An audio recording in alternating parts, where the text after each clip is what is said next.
Hey, what's up? This is Ricardo at Parts People, and in this video, we'll outline the steps for completing a part replacement on your Dell PC.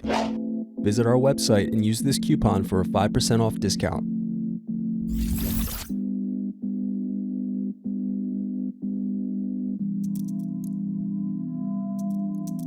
First, unscrew and remove bottom base.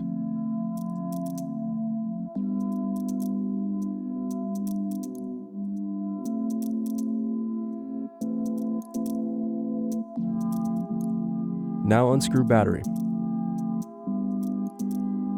Next, unscrew and remove battery. Next, unscrew circuit board. Now disconnect and remove power volume button circuit board.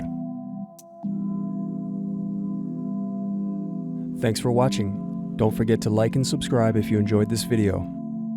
And if you need more, check out this playlist to watch other tutorials for your laptop. You can also click here to find parts for your laptop at partspeople.com.